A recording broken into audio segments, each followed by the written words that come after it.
પ્રકરણ 12 પૃષ્ઠફળ અને ઘનફળ. સૌ પ્રથમ આપણે થિયરી જોઈએ તો પહેલામાં પહેલી થિયરી છે સમઘન. શું છે? સમઘન. સમઘન કેવી રીતે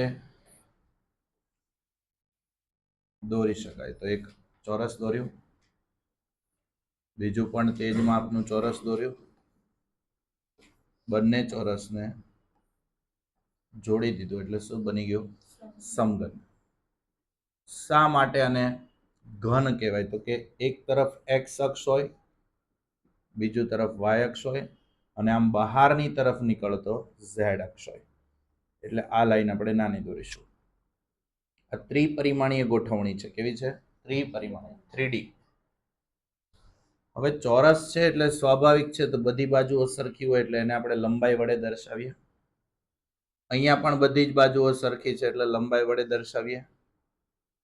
અને સમઘન છે એટલે બધી જે જોડ જોડાયેલી છે એ પણ લંબાઈ છે. તો સમઘન છે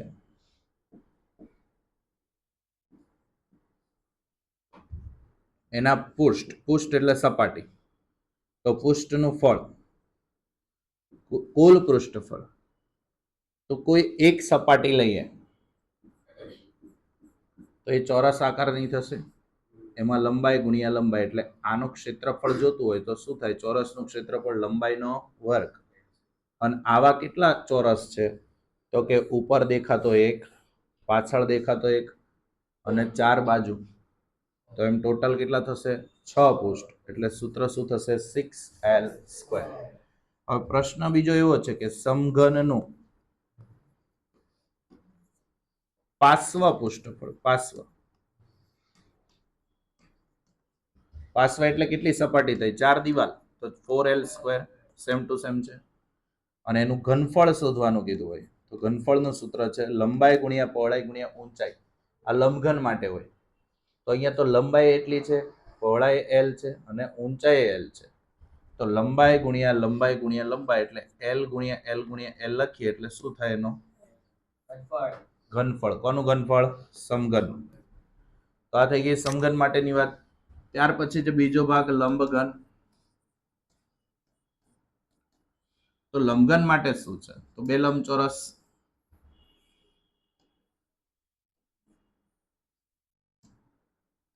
એને જોડતો ભાગ. હવે આની અંદર આપણે અલગ અલગ ભાગ લખીએ તો લંબાઈ એટલે l, તો આ 4 લંબાઈ થઈ. પછી પહોળાઈ એટલે b,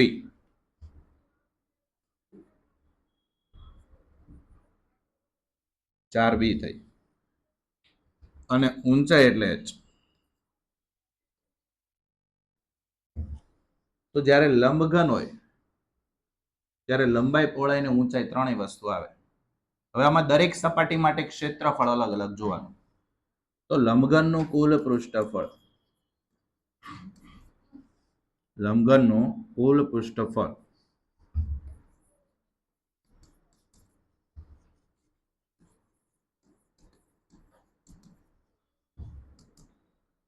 તો પહેલી સપાટી આને લઈ લઈએ.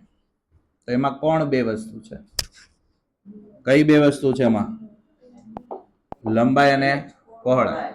તો અહીંયા સૂત્ર શું થાય? LB. શું થશે? LB. ઉપર પણ એના જેટલું જ છે એટલે 2 ટાઈમ્સ LB લખાણું. ચલો પછી બીજો ભાગ છે, બીજી વસ્તુ છે. સાઈડમાં જોઈએ આ ભાગ. તો એમાં કોણ કોણ છે? B અને H. તો આનું સૂત્ર શું થાય? લંબચોરસ છે એનું ક્ષેત્રફળ કહેવાય. આ ટુકડાને આપણે છૂટો પાડો એટલે આવી રીતનું બને. એમાં B અને H છે એટલે આનું ક્ષેત્રફળ BH થાય લંબચોરસ આકારનું. તો કેટલી વાર BH આવે? બંને બાજુ છે એટલે બંને બાજુ BH BH. અને લાસ્ટ વન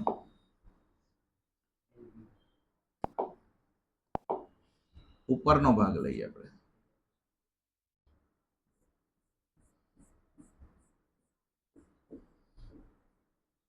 સોરી, ઉપરનો ભાગ આપણે LB લઈ લીધેલો છે. આગળનો ભાગ લઈએ. દેખાય? એવું જ બોક્સ પાછળ દેખાય? બંનેમાં કોણ કોણ છે જુઓ તો, એલ અને એચ. કોણ છે?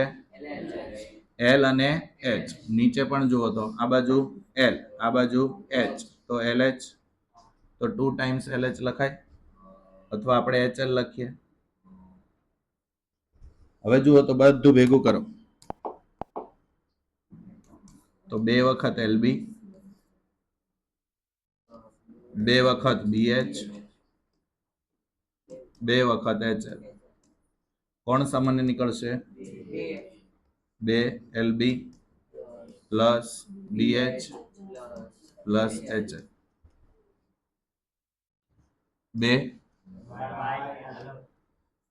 એલબી બીએચ અને એચએલ. લબાડ ભાઈ હાલો.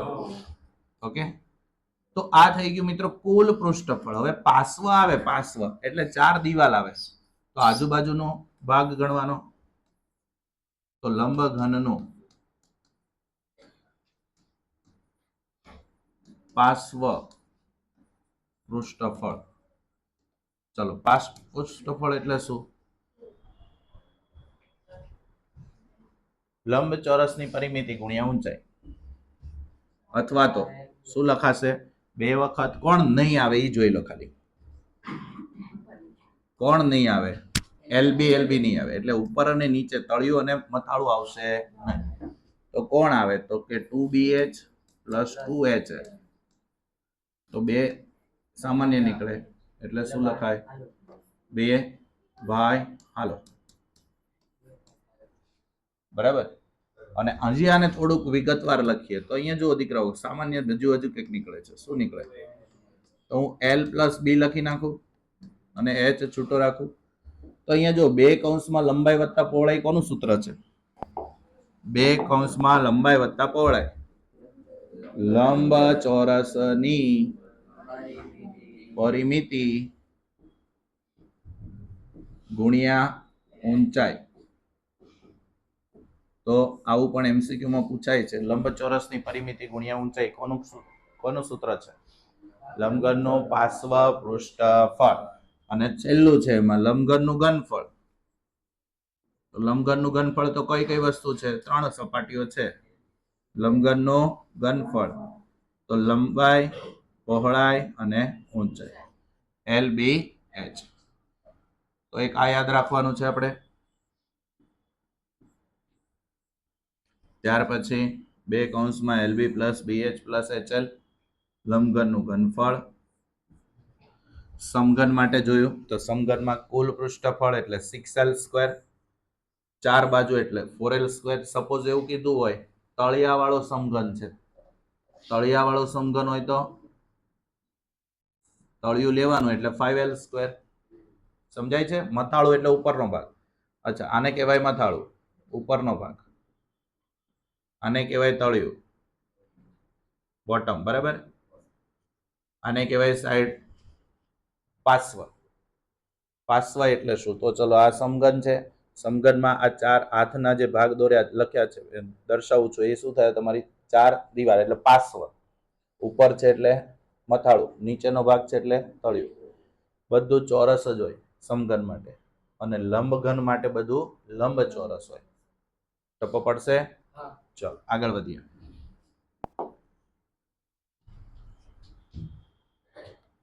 નેક્સ્ટ પછી આવે છે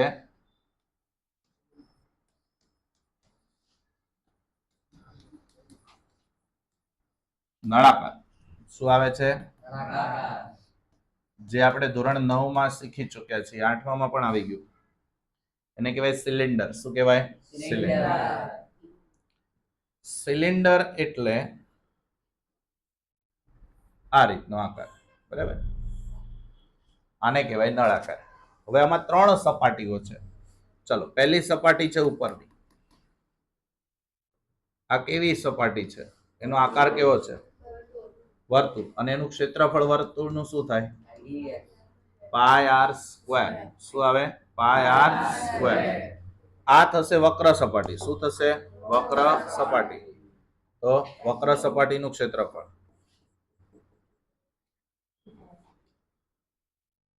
2πr વર્તુળનો પરિઘ ગુણ્યા ઊંચાઈ, એટલે એનો વક્ર સપાટીનું ક્ષેત્રફળ થાય 2πrh, અથવા તો 2r આપણે ન લખીએ તો πdh. શું થશે? πdh. જ્યારે વ્યાસ આપ્યું હોય અને જ્યારે ત્રિજ્યા આપી હોય ત્યારે વક્ર સપાટીનું ક્ષેત્રફળ, આ કેવી સપાટી કહેવાશે? વક્ર, વળાંક વાળી સપાટી, એનું ક્ષેત્રફળ. રેડી? ત્યાર પછી નીચેનો ભાગ આવે છે, તો નીચેના ભાગનું ક્ષેત્રફળ, તો નીચેનો ભાગ અહીંયા કેવા આકારનો હોય? સેમ ઉપર જેટલો જ અને ઉપર જેવો જ. તો વર્તુળનું ક્ષેત્રફળ એટલે πr². તો અહીંયા 3 સપાટી આપણે જોઈ. એમાં પહેલી સપાટી છે દીકરા ઉપરની વક્ર સપાટી, ઉપરની વર્તુળાકાર સપાટી, નીચેની વર્તુળાકાર સપાટી અને બાકીની વક્ર સપાટી. રેડી? તો શંકુ આકારનું પૃષ્ઠફળ પૂછે, ખાલી શંકુનું પૃષ્ઠફળ. તો અહીંયાથી આટલો ભાગ, આ બોટલ છે, અહીંયાથી આટલો ભાગથી ગણો તમે. આ નીચેનો ભાગથી લઈને આટલે સુધી આ શંકુ છે, તો એની શંકુની વક્ર સપાટી એટલે આ થઈ, એનું તળિયું એટલે આ થયું, અને મથાળું આના જેવું જ હોય. બરાબર? તો એને શું કહેવાય? શંકુની કુલ સપાટી. તો પહેલું સૂત્ર શું આવે? શંકુની, આપણે પેલા પૃષ્ઠફળ જોઈએ છે. બરાબર? પૃષ્ઠ એટલે સપાટી વાળા ફળ. તો નળાકારની વક્ર સપાટીનું પૃષ્ઠફળ અથવા ક્ષેત્રફળ શું આવશે? નળાકારની વક્ર સપાટી એટલે 2πrh, અથવા તો કયું સૂત્ર આવશે? πdh. કેમ πdh? તો 2r = d થઈ જાય. બરાબર? 2 ગુણ્યા ત્રિજ્યા એટલે વ્યાસ થાય. તો વ્યાસ આપ્યો હોય ત્યારે આ સૂત્ર વાપરવાનું, ત્રિજ્યા આપી હોય ત્યારે આ સૂત્ર. હવે એક છેડે બંધ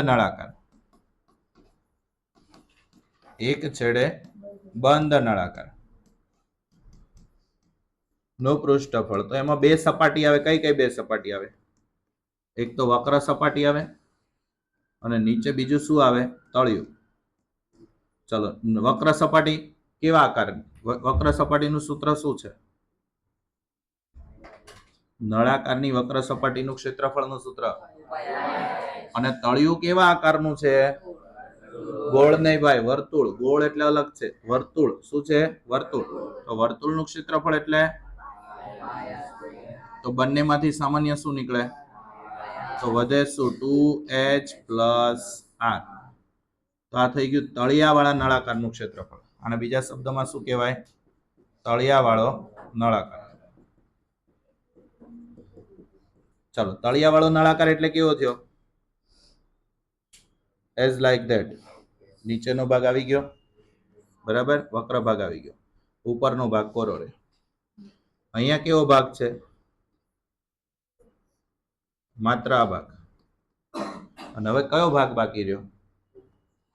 ઉપરનો ભાગ. ટપ્પો પડે છે? તો હવે ઉપરનો ભાગ લઈએ એટલે નળાકારનું કેવું ક્ષેત્રફળ થાય? કુલ. તો નળાકારનું કુલ પૃષ્ઠફળ બરાબર વક્ર પ્લસ તળિયું પ્લસ મથાળું. બહુ સિમ્પલ છે. ચલો, તળિયું મથાળું કેવા આકારનું છે? વર્તુળ. કેવા આકારનું? તો બંનેના ક્ષેત્રફળ કેટલા? πr². આનું સૂત્ર શું છે? પાછળના સૂત્રને ભેગા કરો તો πr² 2 ટાઈમ્સ એટલે 2πr². તો શું વધશે? હવે સામાન્ય શું નીકળે? 2πrh + r. હજી આમાં કંઈક ફેરફાર થાય, જો તો 2r એટલે πdh + r.